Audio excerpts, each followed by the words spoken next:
It took me 6 months to go from $0 to $3,000 per month as a video editor in high school. By the way, if you don't believe me, my portfolio and my Twitter are linked in the description. For nearly 2 years, I was working on this YouTube channel, posting at least one video a week and making no money online. I enjoyed making videos, and I still do, but I couldn't get over the fact that I hadn't made any kind of money after 2 years of working on this channel and doing self-improvement. So I decided to pour all my attention and time into video editing. And the first, most impactful thing I did, which most editors are scared to do, is heavily reinvest. I'd been on Fiverr for the first couple of weeks, and then I started talking to this guy who'd been making pretty decent money with editing. He mentioned this guy who we learned everything from.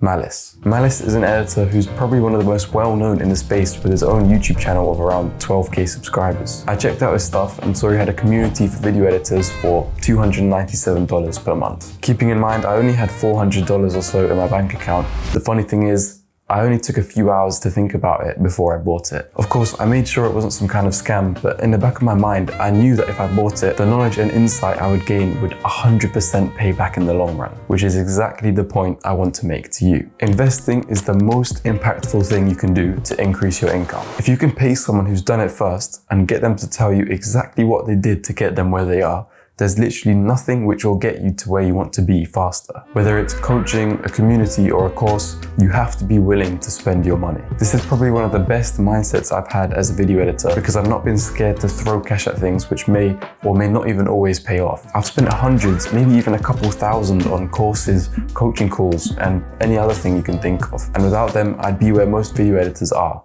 stuck in the same place. So if something seems valuable at all towards your video editing process, then just chuck as much money as you can towards it. And just so you have something specific, I created a list of things which I myself bought, which helped me with video editing. If that sounds interesting, then make sure you stick around to the end of the video. But the second thing I did is focus on my skill. To make money as an editor, you have to be able to edit and get clients. So all you need to do is get as good as you can at editing and then shove yourself in front of as many potential clients as possible. But let's say you're charging $150 per video. You can try shoving yourself in front of as many clients as possible, but there's only so many you can handle at a time. If you have 4 clients, each doing 1 video per week, then you cap yourself at $600 per week, and you'll be slaving away doing so much work. And so the way to get more from each of your clients is to improve your skill so that they pay you more. Of course, getting clients is still massively important, but that's a topic for another video. If you can spend a month straight just purely working on skills like Premiere Pro, After Effects, and Photoshop, compare this with a video editor who's doing a month straight of client work, the graph of your incomes will look something like this. You might start off earning very little and maybe even nothing, but once you start applying your skills, your income will be so much higher than the first guy.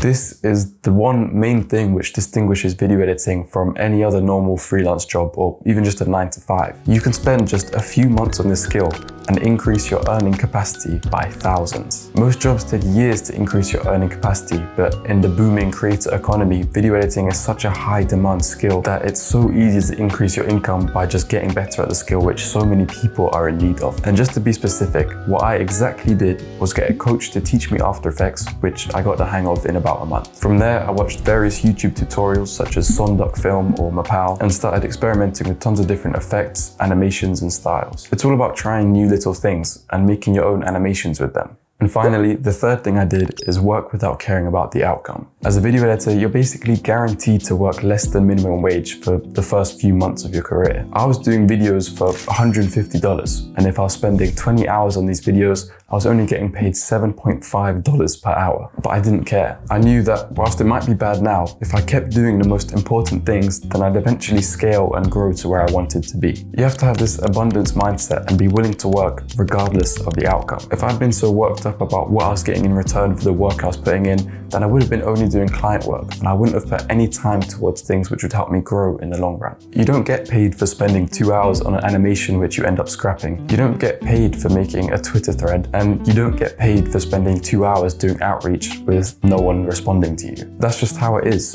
And if you're not willing to go through the phase where you're getting very little for the effort you're putting in, then you'll never grow and you'll never get to where you want to be. I learned this from my YouTube channel, which I was working on for 2 years, spending hours on videos just for them to get 50 views. And whilst it might seem like a complete waste of time, YouTube is what got me into video editing. As long as you're doing hard work on the right things, then I can guarantee you will see growth and eventually get to where you want to be. So now that I've gone over the 3 points, if you made it this far, here's the list of things which I myself bought which helped me on my video editing journey, ranked based on how useful they were. First is coaching. I found this video editor on Twitter who was basically in the exact position I wanted to be, making about 8K a month from a consistent client. And he was offering $147 for 1 hour of his time, but I didn't think anything of it. I had enough to pay, and I knew that this was probably one of the most valuable things I could do for myself, and so off all that money went. If you want to reach your editing goals in half the time, then find an editor you like on Twitter, DM them asking for coaching,